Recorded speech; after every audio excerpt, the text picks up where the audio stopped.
म्हणविता त्यांचे दास पुढे आसुरीना. थोडस इको 2 वरती ठेवायचा. कृपादान केले संती कल्पांतीही पुरीना. म्हणविता त्यांचे दास पुढे आसुरीना. तुका म्हणे संत सेवा हेची देवा उत्तम. म्हणविता त्यांचे दास पुढे आसुरीना. विठाला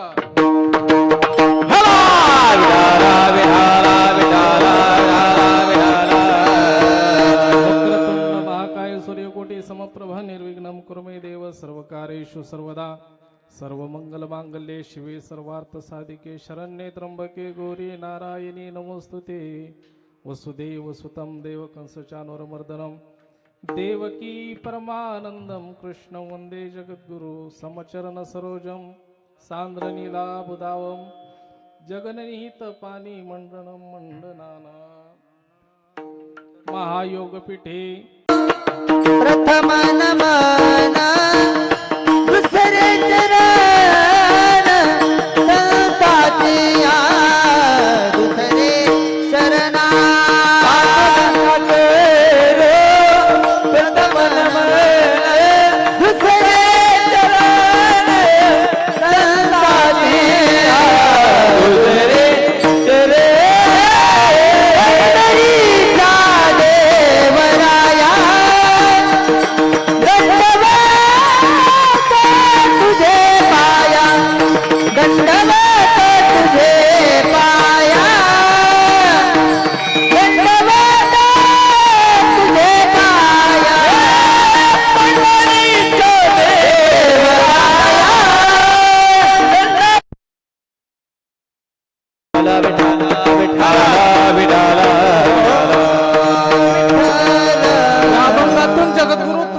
संतांच्या संगतीचं महत्व प्रतिपादन करतात. नवे नवे संतांचं आपल्या जीवनामध्ये स्थान काय आहे याचं महत्व तुकोबराय आपल्या सर्वसामान्य लोकांना समजून देतात. आणि म्हणून तुकोबराय म्हणतात की या असणाऱ्या संतांची सेवा माझ्या हातून सदैव घडावी. माणसाच्या आयुष्यामध्ये प्रत्येकाला लाभाची अपेक्षा आहे. तो लाभ प्रत्येकाला पाहिजे असेल तर काय केलं पाहिजे? संगतीमध्ये गेलं पाहिजे. कोणाच्या गेलं पाहिजे? तर संतांच्या संगतीमध्ये गेलं पाहिजे. आणि एकदा का संतांची संगत आम्हाला जरी भेटली वास्तविक पाहता तर त्या संतांची एकदा का आमच्यावरती कृपा झाली. कृपादान केले संती कल्पांतीही सरेना. संतांची कृपा एकदा का आमच्यावरती झाली तर त्या कृपेचं फल आम्हाला कल्पापर्यंत अनेक कल्प आम्हाला ते भेटतं. आणि तुकोबराय म्हणतात की ही संतांची सेवा तुम्हालाच नव्हे भगवंताला सुद्धा संतांची सेवा प्रिय आहे. तुका म्हणे संत सेवा हेची देगा उत्तम. आणि म्हणविता त्यांचे दास पुढे आसुरीना. म्हणून आज या ठिकाणी गेली 5 वर्ष झालं ज्यांच्या प्रथम 5 वर्ष झालं ज्यांच्या पुण्यस्मरणानिमित्त या ठिकाणी कीर्तन सोहळ्याचं आयोजन होतंय. आणि समस्त गायकवाड कुटुंब या त्यांच्या असणारे पिताश्री असतील, कोणाचे आजोबा असतील, कोणाचे वडील असतील, कोणाचे सासरे असतील, या गायकवाड कुटुंबाकडून गेली 5 वर्ष झालं या ठिकाणी अन्नदान ज्ञानदान आणि असे कार्यक्रम या ठिकाणी गेली 5 वर्ष झालं सतत हा परिवार करतोय. आणि म्हणून या असणाऱ्या 5व्या वर्षातील 5व्या प्रथम पुण्यस्मरणानिमित्त कैलासवासी दगडो आबा गायकवाड यांचं 5वं पुण्यस्मरण माझ्या वाट्याला आलं. त्याबद्दल गायकवाड कुटुंबाचं मनापासून धन्यवाद देतो. विशेष करून आमचे आबासाहेब गायकवाड गेली मला वाटतं 3 वर्ष झालं मी या ठिकाणी कार्यक्रम करतो. 2 वर्ष झालं. पहिल्या वर्षी मला येता आलं नाही. मी कोणाला तरी पाठवलं होतं. गेल्या वर्षी या ठिकाणी आलो. बाळकृष्ण महाराज तुम्ही होता. पाऊस भरपूर होता आणि सर्वजण सुंदर असं नियोजन केलं होतं. आबासाहेबांचं विशेष प्रेम आहे बरं का बाळकृष्ण महाराज. काही लोक असे असतात ज्यांचं आपल्यावरती प्रेम असतं ना, आपली त्यांच्यावरती श्रद्धा असते. आणि अशा लोकांपैकी एक व्यक्तिमत्व म्हणजे गायकवाड साहेब. गेल्या वर्षी आम्ही बरं का चेतन दादा आम्ही रूम मध्ये कार्यक्रम केला. पुढे जी समोर रूम दिसते त्या रूममध्ये कार्यक्रम केला. बाळकृष्ण महाराज, मी, मला वाटते गणेश महाराज आणि महेश महाराज होते, तिघजण होतो. संपूर्ण कचरेवाडी भजनी मंडळ त्या ठिकाणी उपस्थित होतं. आत कार्यक्रम होता, मला वाटते माईक सुद्धा नव्हता ना त्या दिवशी, होता ना? हा होता, सिस्टीम होती. पाऊस धो चालू होता, पण त्या पावसामध्ये, पडत्या पावसामध्ये या ठिकाणी व्यवस्था नसल्यामुळे थोडंसं आम्हाला आत कीर्तन करावं लागलं. असो, गेल्या वर्षी येण्याचा योग आला, त्यानंतर आबांनी पुन्हा एकदा मला विनंती केली की महाराज यावं लागतंय. इथं येण्याचा प्रसंग ज्यांचं माझ्यावर नितांत प्रेम आहे, आमच्या वाडीचे दाजी, आमचे दाजी बाबासाहेब शिंदे यांच्या मार्फत आबांची माझी ओळख झाली आणि त्यांच्याकडून ही मला सेवा या ठिकाणी प्राप्त झाली. दाजी या ठिकाणी उपस्थित आहेत, गेल्या वर्षी त्यांनाही येता आलं नाही. आणि समस्त गायकवाड परिवाराचा मी पुनश्च एकदा ऋणी. त्याचबरोबर आज या कीर्तनासाठी आवर्जून उपस्थित असलेले आमचे महाराष्ट्रातील नामवंत गायनाचार्य हरिभक्तपरायण गोरड महाराज या ठिकाणी उपस्थित आहेत, महाराजांच्या चरणावरती नतमस्तक. त्याचबरोबर आमचे परममित्र हरिभक्तपरायण बाळकृष्णजी महाराज जाधव हे या ठिकाणी उपस्थित आहेत, महाराजांच्या चरणावरती नतमस्तक. त्याचबरोबर आमचे महाराष्ट्रातील नामवंत मृदुंगाचार्य अनिकेतजी महाराज घुले या ठिकाणी उपस्थित आहेत, त्यांच्याही चरणावरती नतमस्तक. समस्त ग्रामस्थ, कचरेवाडी भजनी मंडळ, मुलानी वस्ती भजनी मंडळ असेल किंवा माळशिरस भजनी मंडळ असेल, परिसरातील पंचक्रोशीतील सर्व भजनी मंडळ यांच्या चरणावरती नतमस्तक होतो. मला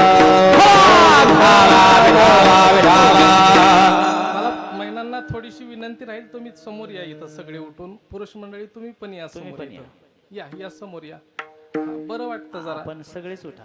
हा या या, युवाय, दाजी, काका, मामा, आत्या, या सगळे या, पुढे या. विठाला विठाला विठाला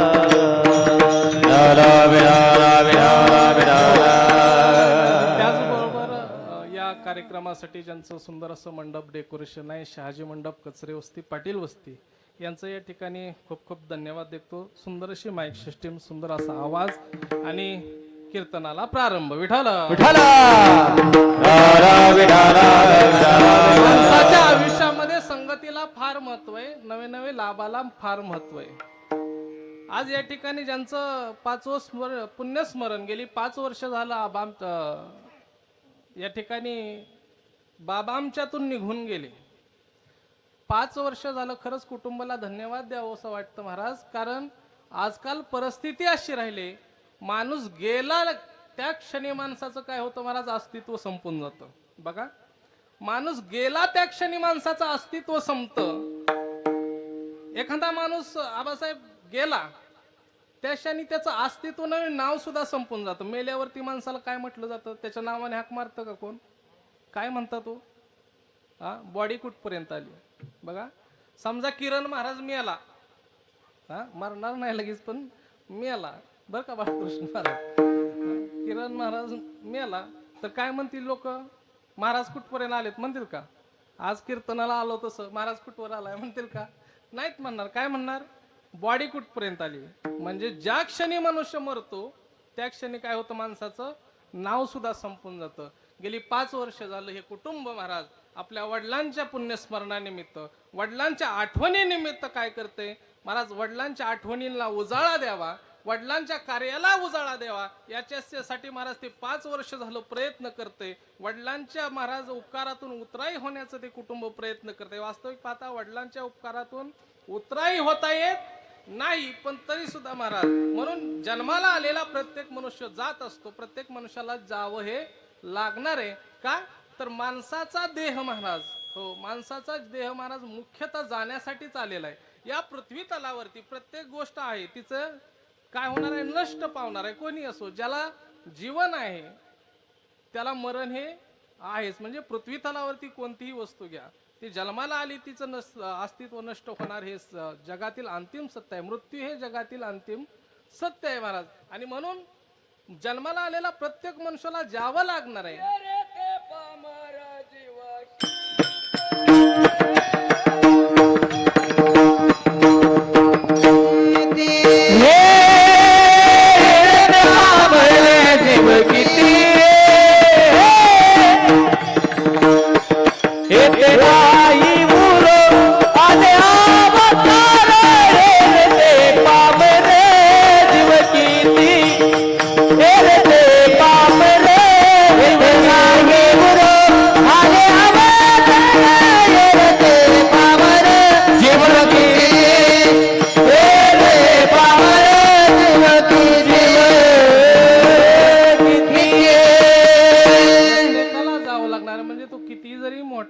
फिरते पामर जीव किती महाराज येते नाही उरो आले अवतार महाराज या पृथ्वी तलावरती कितीतरी अवतार जन्माला आले कितीतरी संत जन्माला आले कितीतरी महात्मे जन्माला आले कितीतरी भगवंताचा अवतार या पृथ्वी तलावरती झाला हो पण देवाला सुद्धा या पृथ्वी तलावरून काय करावं लागलं जावं लागलं संतांनाही जावं लागलं आणि आपणही जाणार आहोत का तर हा निसर्गाचा एक नियम आहे आणि म्हणून जन्माला आलेल्या प्रत्येकाला जावं लागणार हा नियमच आहे पण जन्माला येताना सुद्धा माणसाच्या आयुष्यामध्ये दुःख आहे जन्माला आल्यानंतर प्रत्येकाला दुःख आहे आणि मरताना सुद्धा दुःख आहे बघा जन्माला आलेला प्रत्येक मनुष्याला काय वाटतं की आपलं काहीतरी चांगलं व्हावं आपल्याला सुख भेटावं बरोबर आहे का आपला काहीतरी फायदा व्हावा तुकोबाराय म्हणतात की हे तो एक संता ठाई लाभ पायी उत्तम महाराज तुमच्या जीवनामध्ये प्रत्येकाला कशाची अपेक्षा आहे लाभाची अपेक्षा आहे लाभ म्हणजे काय कीर्तनात बोलायचं असतं कीर्तनात बोलायचं असतं कीर्तन हे संवादाचं माध्यम आहे बरोबर काय गिव्ह द रिस्पेक्ट आणि टेक द रिस्पेक्ट समोरच्याने रिस्पेक्ट द्यायचा आणि बसलेल्याने सुद्धा रिस्पेक्ट द्यायचा चला बोलत चालायचं आणि बोलल्यानंतर महाराज काय होतं एकमेकाची मनं जुळतात बघा बोलल्यानंतर एकमेकाची मनं जुळतात आणि जर संवाद नाही साधला तर मन जुळत नाही त्याच्यासाठी कीर्तनामध्ये बोललं पाहिजे मग काय बोललं पाहिजे हो इकडच्या तिकडच्या गप्पा चालतील का आज त्या वस्तीवरून 2-3 जणी आल्या इकडून 2-3 जणी आल्या घरच्या गप्पा मारायला लागल्या मंडपात बसून कीर्तनामध्ये चालेल का नाही महाराज तर कीर्तनामध्ये काय बोललं पाहिजे हो कीर्तनामध्ये देव बोलला पाहिजे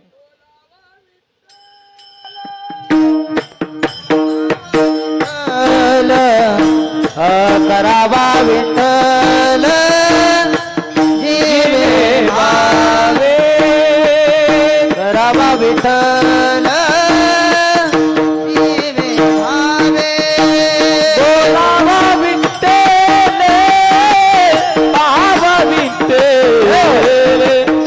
करावा विठ्ठल जीवे भावे करावा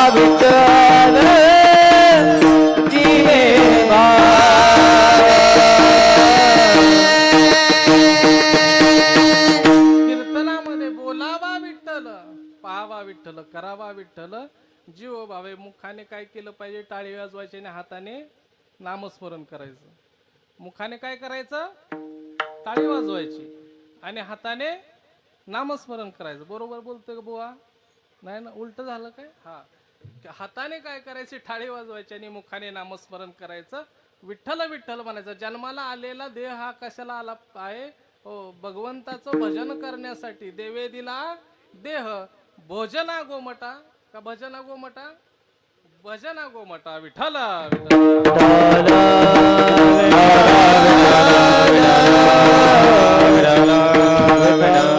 देवाने भगवंताला आपल्याला जन्माला घातलं कशासाठी त्याचं नामस्मरण करण्यासाठी 84 लक्ष योनी गेल्यानंतर चांगल्या पद्धतीचा पाऊस आल्याशिवाय राहत नाही का पावसाने आपला फायदा आहे का तोटा आहे फायदा आहे फायदा आहे आबासाहेब खरंच काहीतरी पुण्य असेल बर का गेल्याही वर्षी पाऊस आणि याही वर्षी पाऊस काहीतरी खरंच एखाद्याच्या पुण्याशिवाय ह्या गोष्टी घडत नाहीत महाराज हो काही गोष्टी महाराज अशा असतात प्रत्येकाला लाभ पाहिजे ना त्याच्या महाराज तुम्हाला खरं सांगू एखादा माणूस गरीब असतो त्याच्या पाठीमागं त्याचं पाप आणि पुण्य असतं एखादा माणूस श्रीमंत असतो त्याच्या पाठीमागं सुद्धा त्याचं काय असतं पाप आणि पुण्य असतं का तर माणूस जोपर्यंत श्रीमंत असतो कुठपर्यंत जिथपर्यंत त्याचा पुण्याचा साठा आहे ना महाराज तिथपर्यंत काय असतो तो श्रीमंत असतो मग त्यानं किती जरी गरीब व्हायचा प्रयत्न केला बाळकृष्ण महाराज तर तो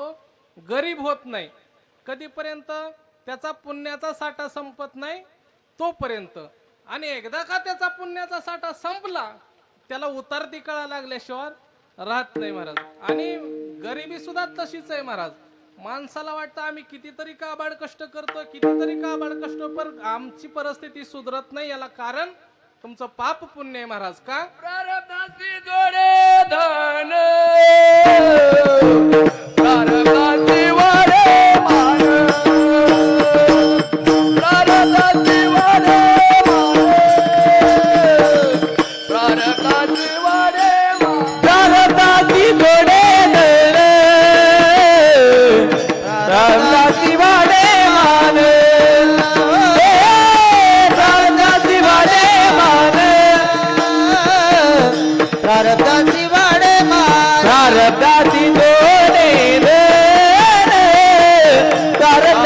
वाडे मान करताची वाडे मान करताची वाडे माती जोडे धन करताची वाडे मान प्रारब्धाची वाडे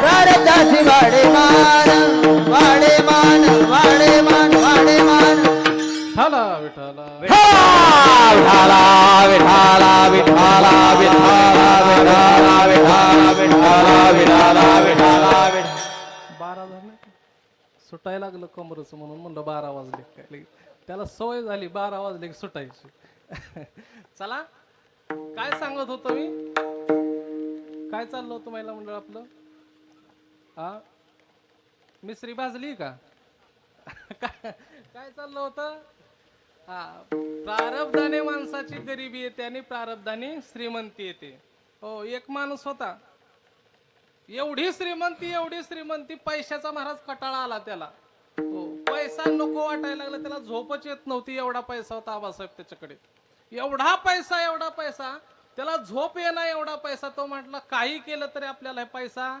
संपवला पाहिजे काही करून पैसा संपवला पाहिजे पैसा आम्हाला काय झोप येऊ देत नाही आणि खरं आहे का नाही पैसा झोप येऊन देतो का नाही ना बरोबर आहे का बसलेले मंडळी मला सांगा पैसा झोप येऊन देतो का जास्त पैसा नाही महाराज झोप येऊन देत ज्याच्याकडे बघा जास्त पैसा आहे त्याला झोप नाही आणि ज्याच्याकडे कमी पैसा आहे ते आरामात झोपल्याशिवाय राहत नाही महाराज मग त्याच्याकडे एवढा पैसा म्हणला काही करून काय करायचं पैसा संपून टाकायचा निदान झोप तरी लागेल म्हणून काय केलं बाळकृष्ण महाराज त्यानं गावात सप्त्याला पंक्ती द्यायला चालू केल्या चला किती पंक्ती कसं खायचंय तसं खावा गुलाबजाम खा बालुशा खा काय खायचंय ते खा हो कुठंतरी पैसा संपून टाकायचा महाराज पण त्याचं प्रारब्ध असं होतं महाराज सप्त्याला त्यानं पंक्ती दिल्यामुळे पुण्यात भरच पडली त्याच्यामुळे अजूनच पैसा वाढायला लागला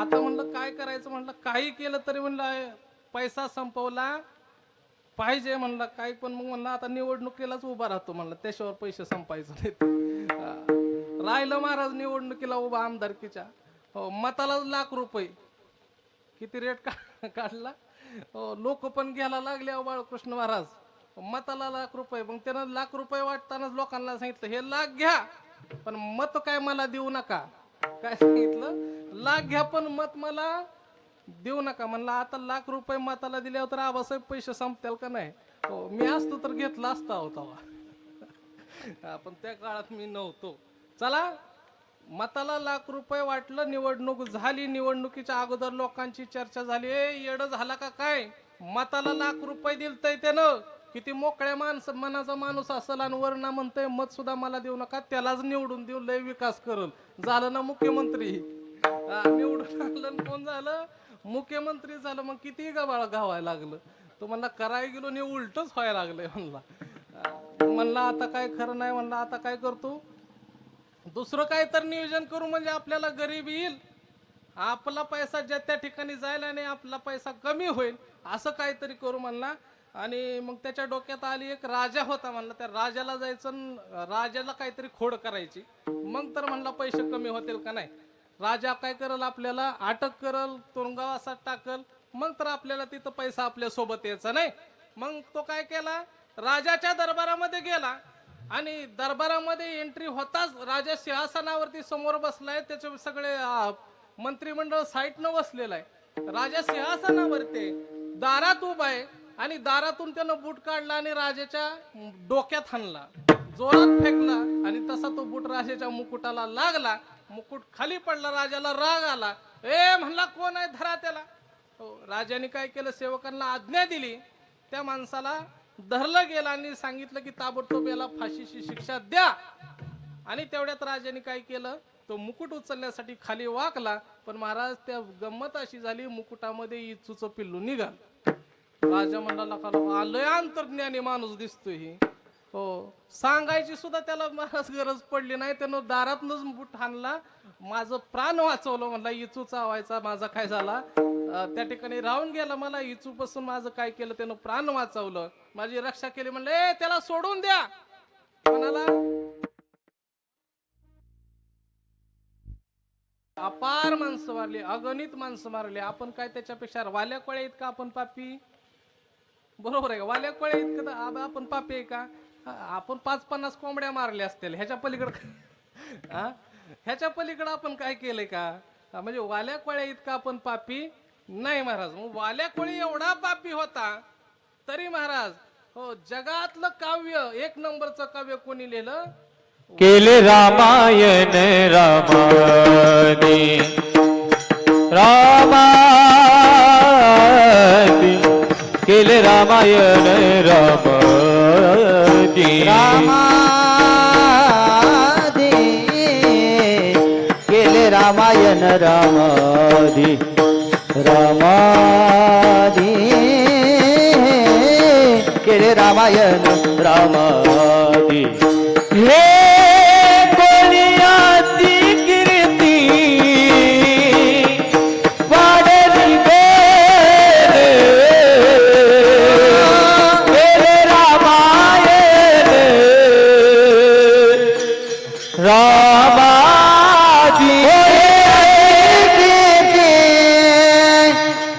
वाढली गण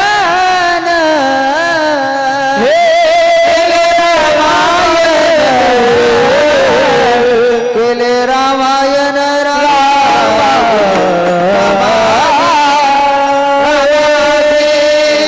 म्हणतो नार वाल्मिक ऋषी काय झाले? परत वाल्मिकी ऋषी झाले, पण अगोदर होते वाल्या कोळी.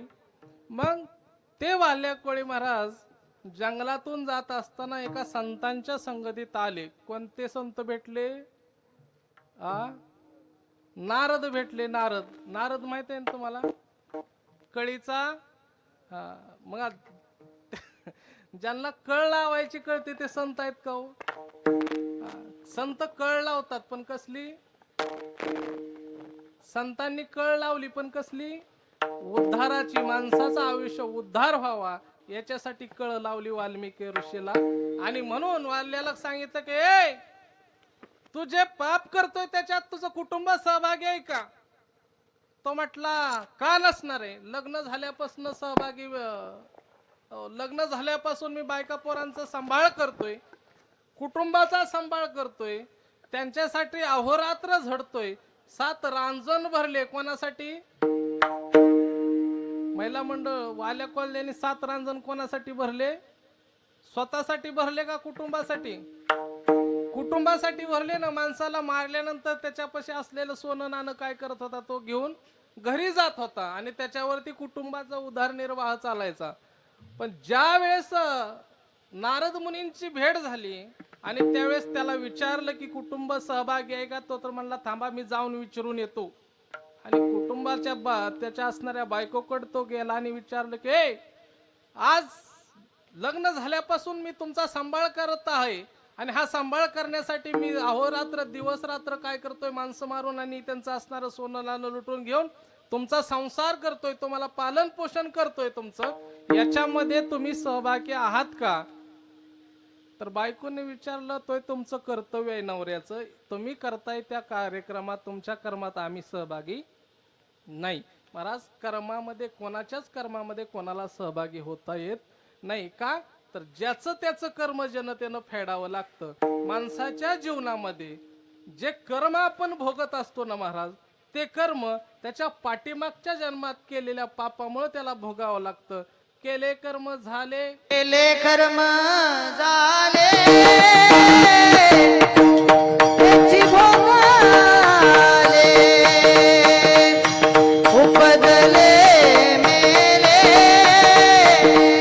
उपजले मेले, केले कर्म झाले त्याची भोगाले, उपजले मेले, उपजले मेले,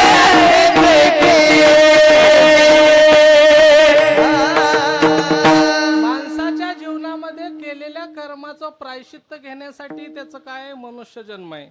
माणसाने केलेल्या कर्माचं प्रायश्चित्त कोणत्याही जन्मात प्रायश्चित्त घ्यावं लागतं. म्हणून वाल्या कोल्याला सांगितलं की निश्चितपणे तुम्हाला काय करावं लागेल? याचं प्रायश्चित्त घ्यावं लागेल. महाराज मग त्या वाल्या कोळ्याने सांगितलं की या पापातून मला मुक्त होण्यासाठी याचा पर्याय काय. तर नारद मुनीने त्याला मार्गदर्शन केलं की तू काय कर, रामायणाचं त्या ठिकाणी राम राम असं नामस्मरण कर. तर तो कथाभाग तुम्हाला माहिती आहे, त्याला राम म्हणता येत नव्हतं, मरा मरा म्हणायला लागले. आणि मरा मरा मरा करताना त्याच्या तोंडून परत का आपसुपच काय झालंय, राम राम हा शब्द निघू लागले. आणि वास्तविक पाहता महाराजांनी मग अशी प्रमाण दिलं की केले रामायण. हो, एकमेव माझा महाराज असा कवी आहे तो, हो, ज्यांनी असं काव्य लिहिलं की माणूस जन्मायच्या अगोदरच त्याची कुंडली लिहून टाकली. बघा, असा कोणता ज्योतिष आहे का जन्माला याच्या आधीच त्याची कुंडली सांगतो? नाही महाराज. पण प्रभू रामचंद्र जग मला, हा, मला आजपर्यंत बाळकृष्ण महाराज कळालं नाही दशरथ महाराज. आजपर्यंत मी जेवढ्या कीर्तनात विचारलं हिरा पाहिलाय का, हिरा पाहिलाय, सगळ्यांना हिरा माहित आहे पण पाहिला मात्र कोणीच नाही. बघा, सगळ्यांना हिरा माहित आहे पण पाहिला मात्र आबासाहेब कोणीच नाही. महिला मंडळ तुम्ही पाहिलाय का? पण आहे का नाही? हिरा आहे पण पाहिला नाही. मग तो हिरा महाराज, तो हिरा काय करायचा, आयरनीवरती ठेवायचा. आयरन तर माहित आहे ना, हा, आयरन कुंभाराच्या घरी असते ती, हा, कोणाच्या, लोहाराच्या घरी असते. आणि ती आयरन महाराज आता ते पूर्वीच्या काळी होते. आता आयरन बारक्या पोरांना विचारलं ना आयरन, तर ते आयरन कोणाला माहित नाही, आयरन सांगता येत नाही महाराज. पूर्वीचा काळच वेगळा होता महाराज. आणि ती आयरन, त्या आयरनीवरती हिरा ठेवायचा. आणि तो हिरा महाराज निकृष्ट असणाऱ्या आयरनीच्या संगतीमध्ये गेला. बघा, हिरा कसा आहे, मौल्यवान आहे. आयरन कशा आहे, निकृष्ट पद्धतीची आयरन आहे. पण त्या आयरनीवरती तो हिरा ठेवला आणि वरून घणाने एकदा का घाव घातला तर तो हिरा काय होतो, फुटून त्याचा चकनाचूर. हिरा ठेविता ऐरणी वाचे मारिता जोगणी तोचे मोल पावे खरा करणीचा होय सुरा. वाचे मारिता जोगणी तोचे मोल पावे करा करणीचा हिरा ठेविता ऐरणी वाचे मारिता जोगणी तोचे मोल पावे खरा करणीचा होय. हिरा ठेविता ऐरणी वाचे मारिता जोगणी तोचे मोल पावे करा करणीचा होय सुरा. आणि मग तो असणारा हिरा काय होतो, वरून घनाने गावण्यात घातल्यानंतर हिरा काय होतो, ऐ महिला मंडळ, हिरा काय होतो, आयरनीवर ठेवला, हातोडा घेतला आणि वरून घनाने त्या हिऱ्यावरती घाव घातला, काय होतो, फुटतो. बरोबर आहे का? फुटतो का? नाही महाराज. किती जरी तुम्ही जोरात घनाने घाव घाला, हिरा फुटत नाही. जर हिरा ओरिजिनल असेल तर. आणि महाराज मग तो हिरा एकतर आयरनीत शिरेल नाहीतर घनामध्ये तर शिरेल महाराज. तो एवढा टणक मजबूत असणारा हिरा महाराज, मग तो हिरा एकदा का घनामध्ये शिरला तर त्याला किंमत राहते का? नाही महाराज. मग त्या हिऱ्याला बाहेर काढावं लागतं. बघा, हिरा निकृष्ट जर ज्याच्या आयरनीमध्ये जर हिऱ्याने संगत केली आणि त्याच्या संगतीमध्ये हिरा काय झाला, आयरनीत गेला. आणि आयरनीत गेल्यानंतर तो काय झाला, आता त्याला किंमत राहिलेली नाही. मग त्याची किंमत वाढवायची. बघा, किंमत वाढवायची.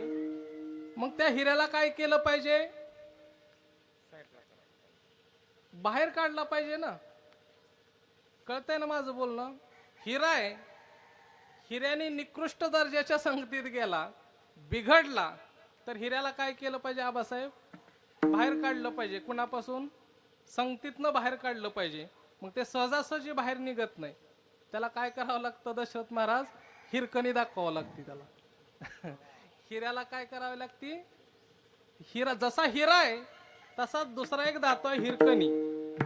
मग ती हिरकणी जर त्या हिऱ्याला दाखवली, मनाने हिरा घरातनं बाहेर निघतो. अजून कळा, असं लय हिरा येतं दाजी बर का. असं लय हिरा येतं. जशी का हिरकणी बघितली घरातनं नव माणसातनच बाहेर निघते. विठ्ठल विठ्ठल. विठाला विठाला विठाला विठाला. आणि म्हणून ती हिरकणी महाराज त्यात हिऱ्याला दाखवली की हिरकणी त्या ऐरणीतून बाहेर निघतो. आणि म्हणून मला सांगायचं एवढंच की उच्च दर्जाच्या गोष्टीनं माणूस चांगल्याच्या संगतीत गेला किंवा चांगला माणूस एखाद्या वाईटाच्या संगतीत गेला निश्चितपणे त्याचं वाटोळ झाल्याशिवाय राहत नाही. महाराज एवढं नवे नवे महाराज सांगतात की साधू जरी असला ना महाराज तो साधू सुद्धा महाराज एखाद्याच्या वाईट एकनाथ संगे हिरा गोंधला संगे नाडीला साधू जैसा संगे नाडीला साधू जैसा एकनाथ संगे हिरा गोंधला संगे नाडीला साधू जैसा संगे नाडीला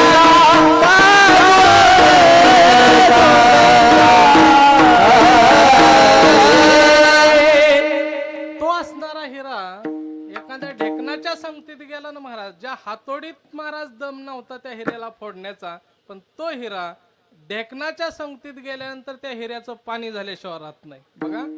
आणि म्हणून अशी ढेकणं पण बरीच आहेत हिऱ्याचं पाणी करणारी समाजामध्ये. चांगल्या हिऱ्याचं पाणी करायचं ढेकणाला पक्क माहित असतं. मग ते चांगले ढेकणं काय करत असतात हिरच बघत असतात कधी हिरा सापडतोय. म्हणून महाराज त्या हिऱ्याचा सोडा पण साधू सुद्धा एखाद्या गबाळ्याच्या संगतीत गेला ना अविचाराच्या संगतीत साधू सुद्धा अविचारी झाल्याशिवाय राहत नाही. माणसं सहज म्हणतात सर्वसामान्य हो तुम्ही तर कीर्तनकार आहात तुम्ही शिकलेला आहात महाराज असून तुम्ही असं कसं वागताय. सहज उदाहरणं देऊन जातात माणसं बघा. म्हणून तसा असणारा साधू एखाद्या कुसंगाच्या संगतीत गेला निश्चितपणे त्याचं वाटोळ झाल्याशिवाय राहत नाही. आणि म्हणून महाराज म्हणतात की तुम्हाला जर निश्चितपणे संगत तुमचं जर चांगलं व्हावं वाटत असेल तुमची प्रगती व्हावी वाटत असेल तर निश्चितपणे तुम्ही काय केली पाहिजे संतांची संगत केली पाहिजे. संतांचे संगत मन मार्गे गते संगती मन मार्गे गे. संतांची संगती मन मार्गे गे.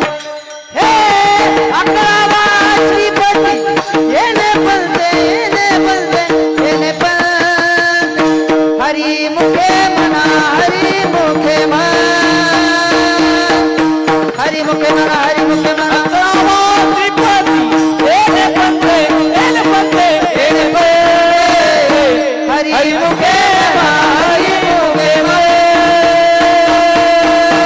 हरी मुखे मना हरी मुखे मना हरी मुखे मना हरी मुखे मना हरी मुखे मना. संतांची संगती महाराज म्हणतात निश्चितपणे तुम्ही काय करा संतांची संगत करा. महाराजांना प्रश्न विचारला महाराज निश्चितपणे संतांची संगत का करा संतांची संगत करा तुम्ही असे सांगत आहात पण या संतांची संगत करायची का तर तुमचं चांगलं व्हावं यासाठी संतांची संगत करा. मग हे संत करतात काय संत माणसाला नेहमी जाग करण्याचा प्रयत्न करतात. माणसं झोपलेली आहेत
सर्वांसाठी एकदा जोरदार टाळी वाजवा. हॅलो जसा पाऊस कमी होईल असं चांगलं ठीक आहे. प्रमाण माणसाने जिथल्या तिथं प्रमाण द्यावीत बरं का. माणूस सुद्धा प्रमाणात असला पाहिजे. आणि सुंदर असे भजनी मंडळ, हा खरंच काही भजनी मंडळ महाराज असे असतात खूप जिथल्या तिथं प्रमाण देतात, जिथल्या तिथं गायन. काय काय भजनी मंडळ, काय काय माणसाला दशरथ महाराज लय गर्व असतो. मी जसं सांगितलं ना मग अशी की चांगलं होण्यासाठी चांगल्याच्या संगतीत जावा, तर निश्चितपणे काही माणसं चांगली असतात पण त्याचा समाजाला उपयोग नसतो. गायला चांगलं येतंय, गायला चांगलं येतंय पण 100 भेलपट घालावं लागतात. चला की चला की, तिथं गेल्या म्हणायचं सगळे आलेत का, सगळे आले असले तर मला बोलवा या परत. चांगली माणसं चांगली असतात पण काही चांगल्या माणसाचा सुद्धा समाजाला उपयोग नसतो.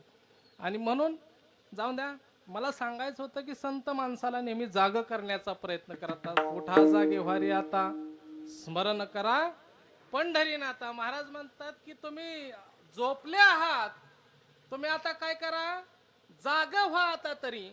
आणि जाग व्हा, जाग झाल्यानंतर तुम्ही काय करा, त्या भगवंताचं नामस्मरण करा. याच्यातच तुमचा काय फायदा आहे. महाराजांनी माणसाला तुमची स्वहिताची जाणीव करून दिली.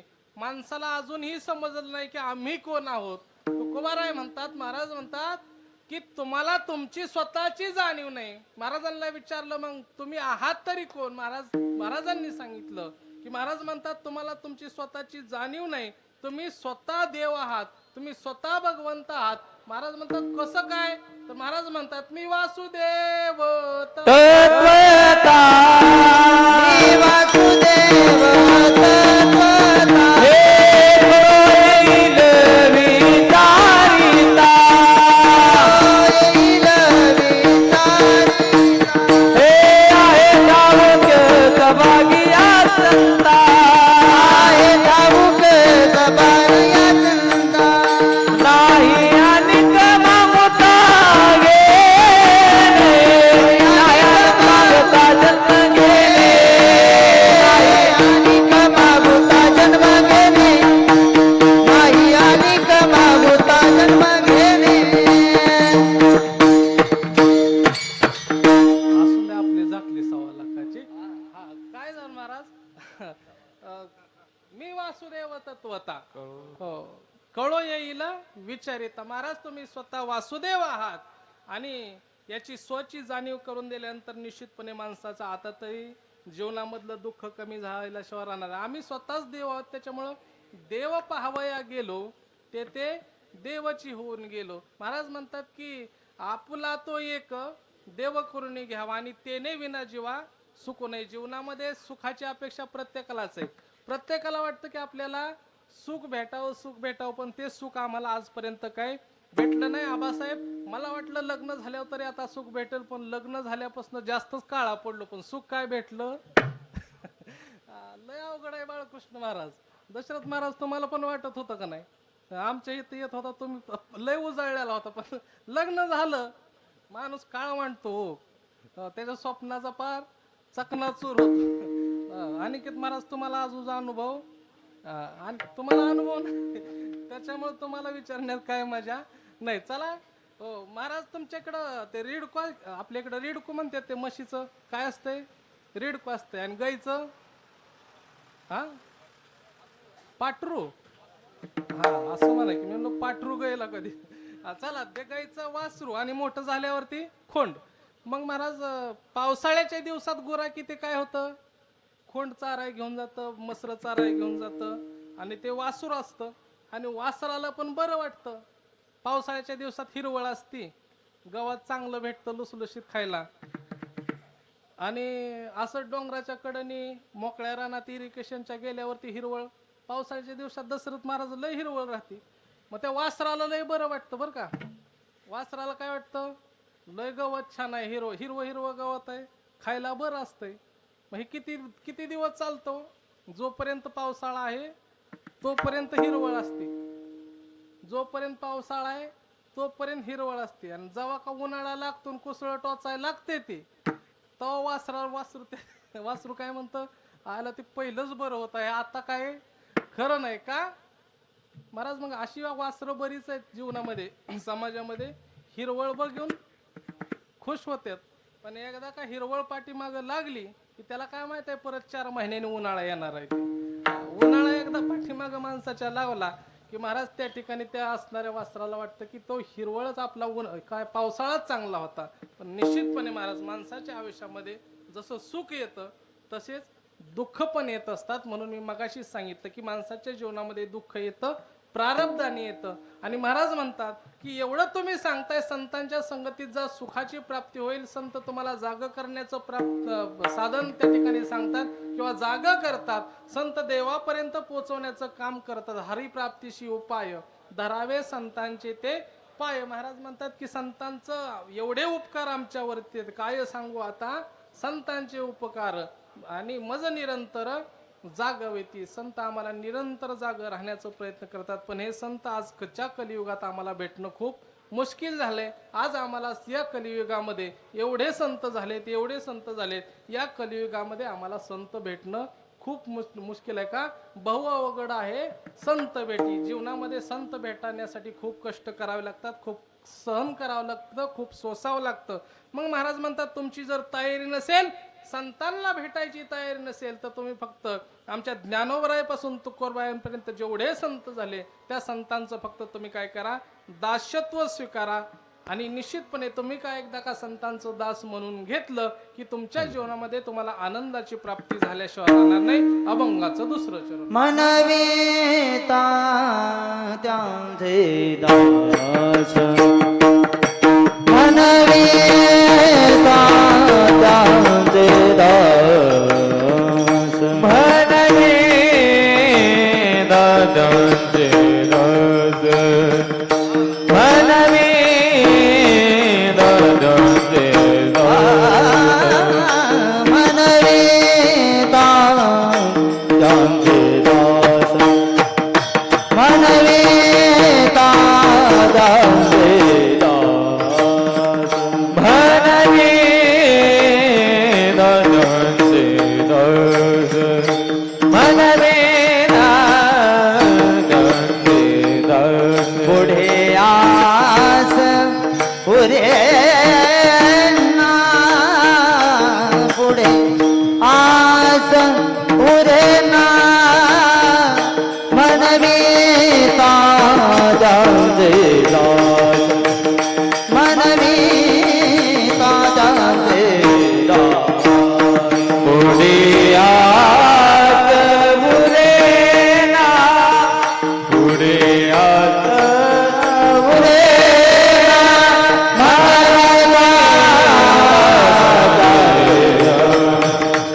मनवीता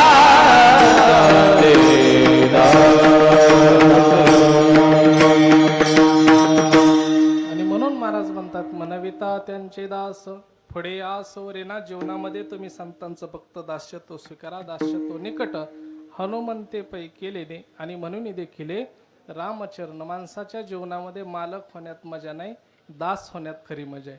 मालक होण्यात आत काय राहिलं नाही. जीवनामध्ये माणसाने कोणाचं तरी दास व्हावं, आणि कोणाचं तरी म्हणजे संतांचं दास व्हावं. लहान होण्याला किंमत आहे, मोठं होण्याला जास्त किंमत नाही. महाराज जेवढं माणूस लहान आहे ना, लहानपण देगा देगा देगा देवा, मुंगी साखरेचा रवा. हो, मुंगी साखरेचा रवा. आता साखरेचा रवा म्हणायचा अवघडच झाले आबा. साखर लय महाग झाली हो आता. महाराज काल कीर्तनाला गेलो, दाजी माणसं चहाच ठेव ना, ती लय तलब झाली, पण बिचारी चहा ठेव.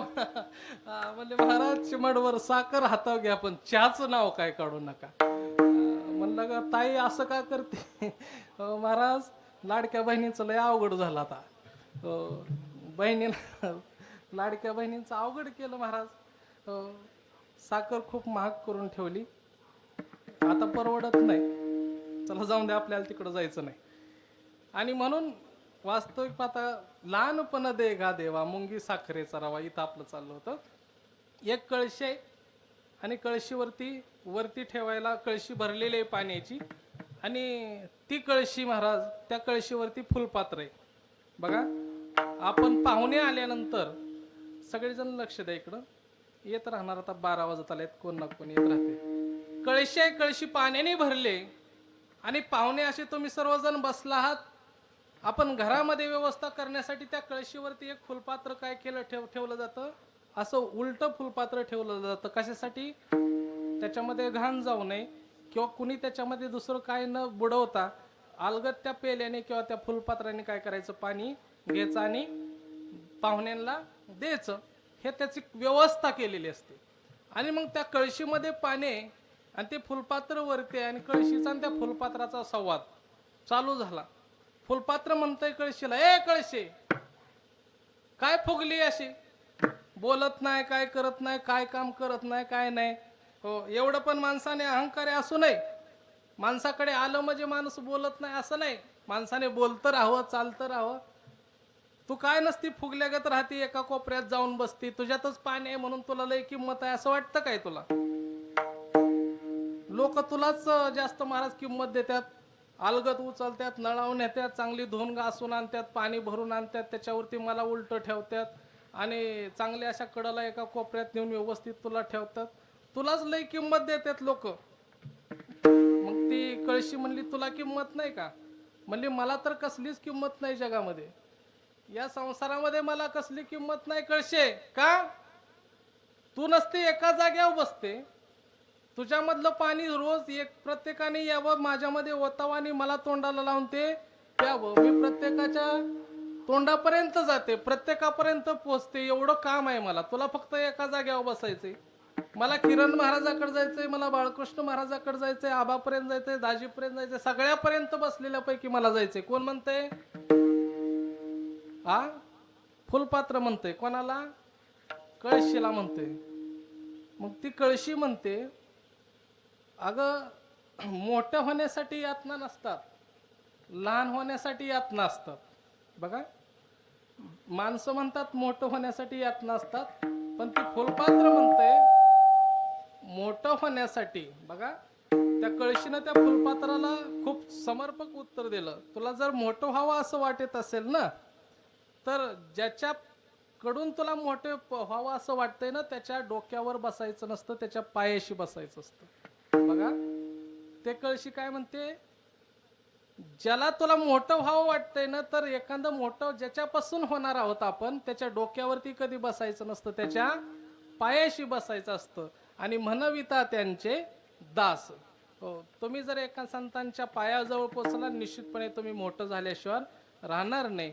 आणि म्हणून वास्तविक पाहता जीवनामध्ये जर आनंदाची प्राप्ती करायची असेल तर त्या संतांची कृपा आपल्यावरती व्हावी. कृपादान केले संती कल्पांती ही सरेना. महाराज, एकदा का संतांची आमच्यावरती कृपा झाली, कोणाकोणावरती झाली? अनेकावरती संतांची कृपा झाली. आणि संतांची एकदा का प्रत्येकावरती कृपा झाली तर निश्चितपणे महाराज की जीवनामध्ये आनंदाची प्राप्ती झाल्याशिवाय राहत नाही. आणि म्हणून महाराज म्हणतात की तुम्हाला जर वाटत असेल तुमच्यावरती कृपा व्हावी तर निश्चितपणे तुम्ही चांगल्यांची संगत करा.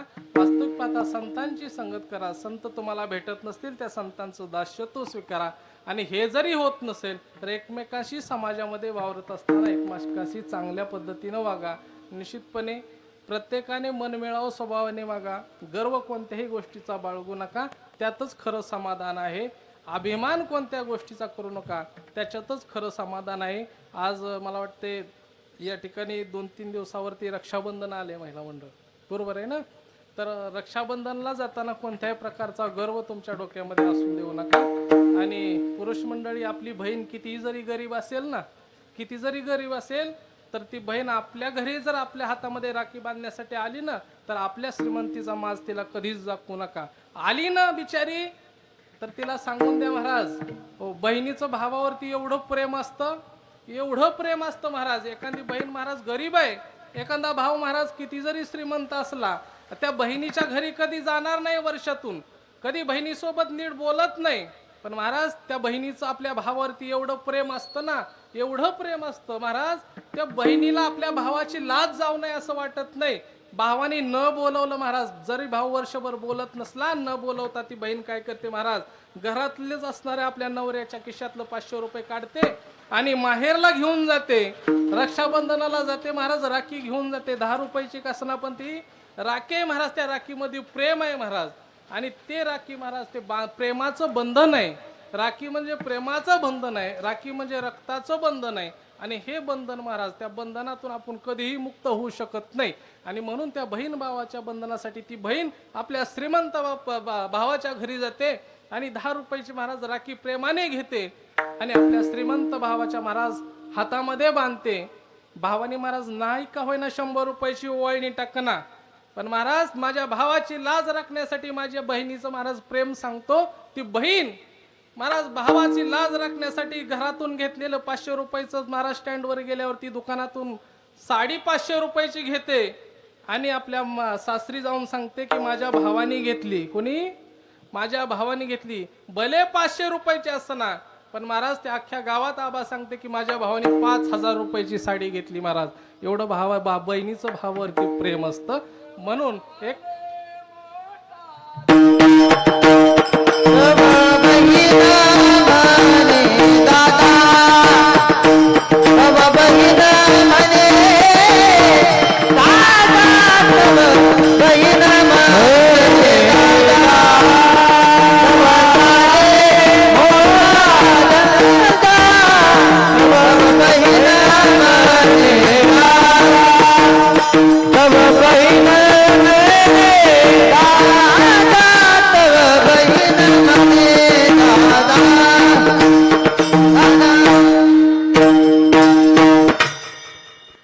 असो.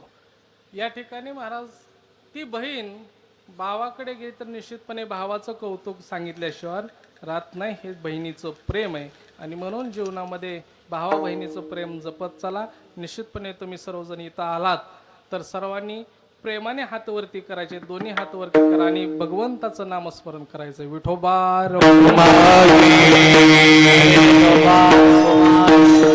हे विठोबा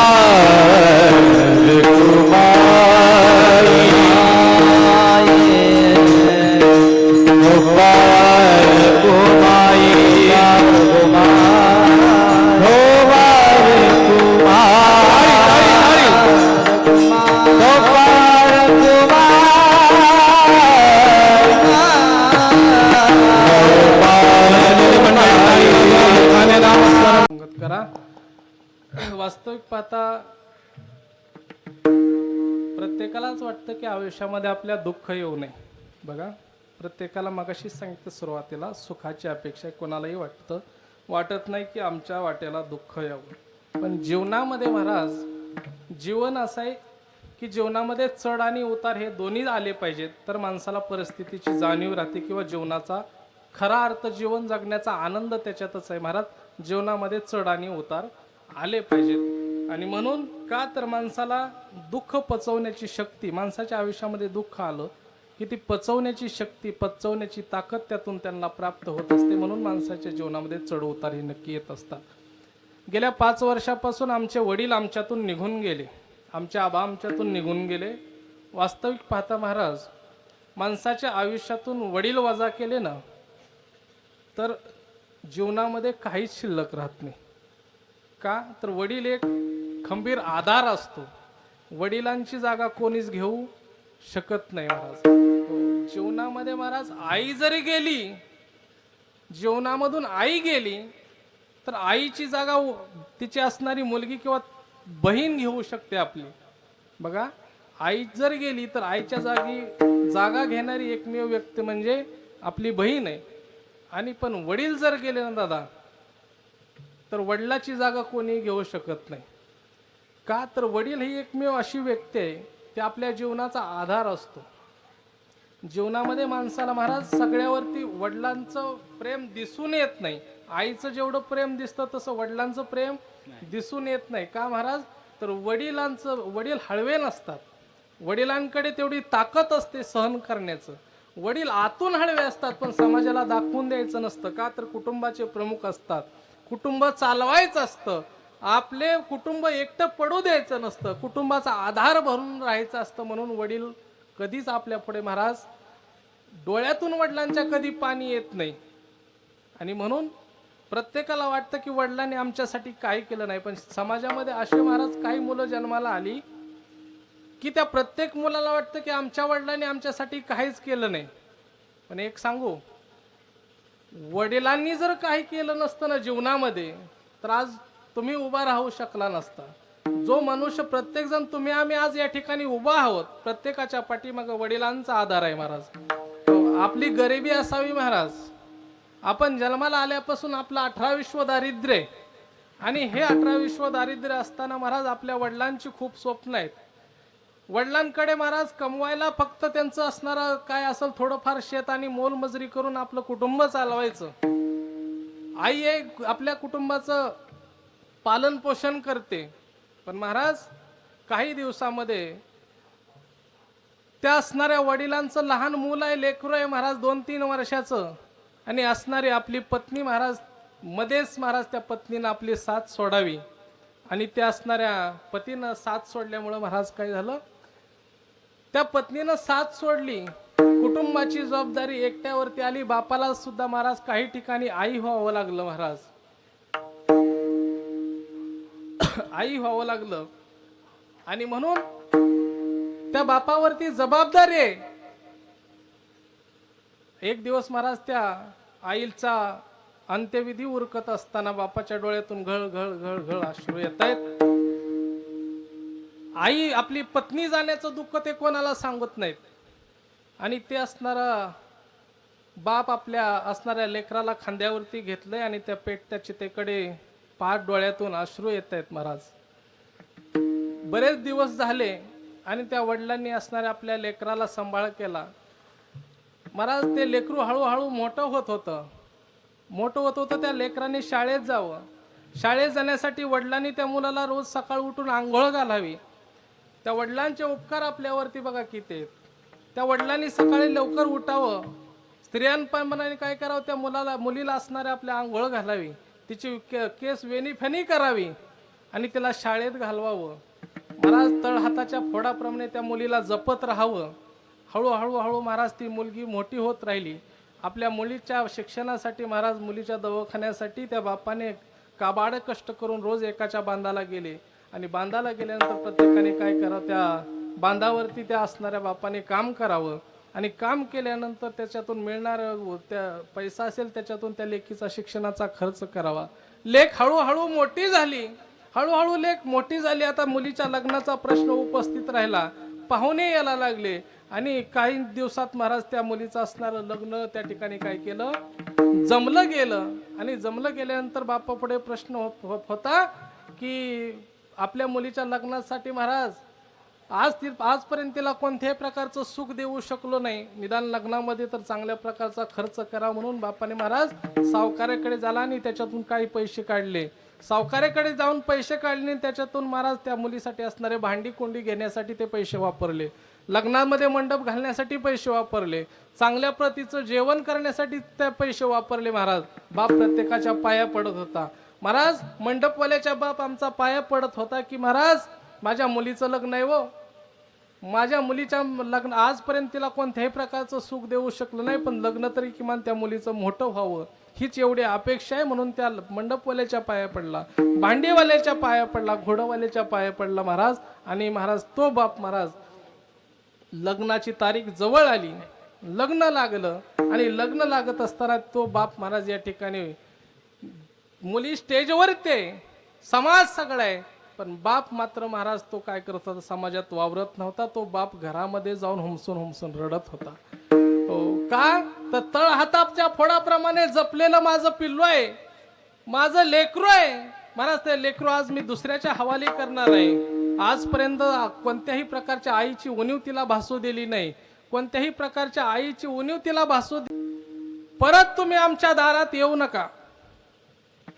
परत जर तुम्ही आमच्या दारात याल ना तर मी कायमची इथलं सासर सोडून तुमच्या घरी त्या ठिकाणी येऊन राहील. कोणत्या बाप्पाला वाटतं की आपली मुलगी सासरवून आपल्या घरी राहायला यावी.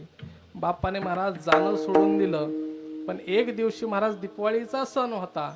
बापाला वाटलं की माझ्या ताईला महाराज लाडू आवडत होते, माझ्या ताईला करंजी आवडत होती, माझ्या ताईला महाराज चकली आवडत होती, माझ्या ताईला चिवडा आवडत होता.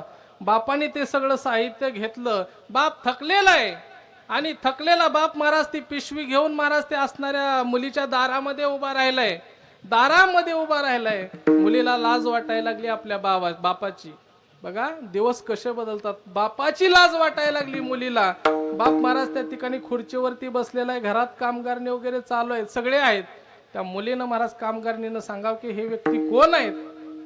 त्या असणाऱ्या कामगारणीला विचारल्यानंतर त्या मुलीनं सांगावं महाराज की आमच्या माहेरचा महाराज गडे बापाने पाठवून दिलाय माझ्याकडे दिवाळी घेऊन. महाराज एवढी वाईट अवस्था आमच्या बापाची यावी, म्हणून बापाने केलेले उपकार कधीच आम्ही विसरू नका. महाराज तुम्हाला एक गोष्ट सांगतो, जीवनामध्ये तुम्हाला काहीच कमी पडणार नाही. आई वडिलाचे उपकार तेवढे तुम्ही जीवनामध्ये विसरू नका. नाही केला तुम्ही देव धर्म तरी चालेल, नाही केली तुम्ही वारी तरी चालेल, कोणत्या देवाला गेला नाही तरी चालेल, कुठं तुम्ही दान धर्म नाही केला तरी चालेल. फक्त तुम्हाला एकच गोष्ट सांगून जाईल, तुमच्या जीवनामध्ये तर भगवंताची प्राप्ती करायची असेल किंवा ज्या घरामध्ये आई वडिलाची सेवा होते ते घर महाराज समृद्ध झाल्याशिवाय राहत नाही. त्या घराची खरी श्रीमंती. आणि म्हणून गायकवाड कुटुंबाची आज खरी श्रीमंती या ठिकाणी दिसून येते. महाराज गेली 5 वर्ष झालं त्या पुण्यस्मरणाचा कार्यक्रम या ठिकाणी करत आहात. हे वडिलांचं असणारं त्यांच्यावरती केलेले संस्कार असतील आणि वडिलांची असणारी पुण्य असेल, त्या पुण्यातून उतराई होण्यासाठी आबासाहेब त्यांचे असणारे बंधू, त्यांचे असणारे संपूर्ण कुटुंब या ठिकाणी ते उपकार उतराई होण्याचा या ठिकाणी प्रयत्न करत आहे. वास्तविक पाहता वडिलाच्या उपकारातून आपल्याला उतराई होता येत नाही, पण किमान त्यांनी दिलेला आपल्याला त्यांच्याकडून आलेला वारसा, त्यांच्याकडून आलेली आपल्याला संस्कृती, त्यांच्याकडून आलेली आपली परंपरा आपण जपत राहा. निश्चितपणे एकमेकावरती सर्वांनी प्रेम करा. आणि तुम्ही सर्वजण या ठिकाणी उपस्थित राहिला या दगडू आबा गायकवाड यांच्या पुण्यस्मरणानिमित्त. तुम्ही आलाच आहात तर जाताना फक्त एकच घेऊन जगा, संपूर्ण कीर्तन इथं सोडून गेला तर चालेल, फक्त आई वडिलाची सेवा करा. त्याच तुमच्यामध्ये खरा आनंदाची प्राप्ती, खरा लाभ त्या ठिकाणी. आणि म्हणून महाराज म्हणतात की हा लाभ आम्हाला पुन्हा पुन्हा भेटण्यासाठी निश्चितपणे आई वडिलांची सेवा आमच्या हातून सतत सतत घडावी. अभंगाचं शेवट.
जीवनामध्ये काही करत असताना चांगल्या गोष्टी करा. निश्चितपणे चांगलं झाल्याशिवाय राहणार नाही. बाबांच्या चरणावरती ही सेवा समर्पित करत असताना त्यांच्याकडे एवढीच प्रतिज्ञा करील, तुमच्यावरती ज्या कुटुंबाचं प्रेम आहे त्यांच्या दाळातील तुळशी वृंदावरून सोन्याचं व्हावं ही त्यांच्या चरणावरती प्रार्थना करतो. सर्वजण नाही कट चाल म्हणायचे. मनविता त्यांचे दास ज्ञानराज माऊली ज्ञानराज माऊली रामेश्वर माऊली राम तुकाराम तुकाराम तुकाराम तुकाराम तुकाराम तुकाराम तुकाराम तुकाराम तुकाराम तुकाराम तुकाराम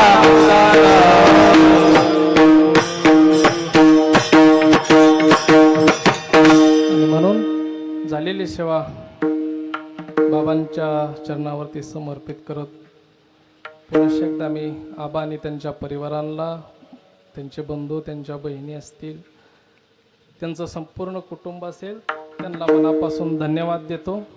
त्याचबरोबर या ठिकाणी आवर्जून उपस्थित असणारे आमचे बाबादाजी या ठिकाणी उपस्थित आहेत, त्यांनाही मनापासून धन्यवाद देतो. तुम्ही सर्वजण या ठिकाणी उपस्थित राहिला, तुम्हा सर्वांच्या चरणावरती नतमस्तक होतो. त्याचबरोबर निश्चितपणे या कार्यक्रमाचं चित्रीकरण होते. बाळूमामांचा सेवेकरी हरिभक्तपरायण चंदन महाराज यांच्यामार्फत हा कार्यक्रम हे चित्रीकरण होते. त्यांच्या पुढील वाटचालीसाठी शुभेच्छा देतो. सर्वांनी पुन्हा एकदा का बाळूमामाचा सेवेकरी या चॅनेलला सबस्क्राईब करा, लाईक करा आणि शेअर करा.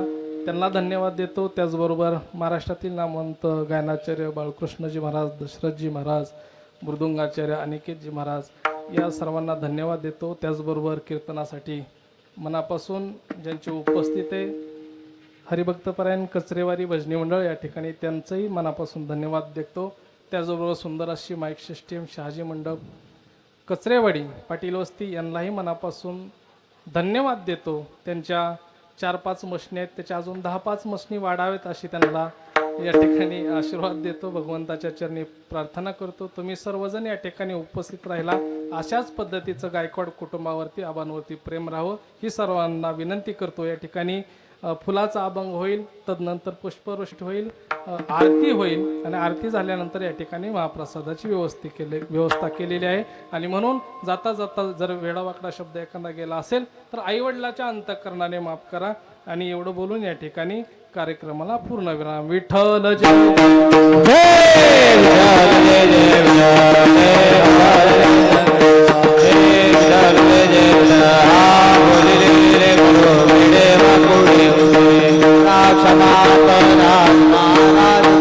नाही उच्चारे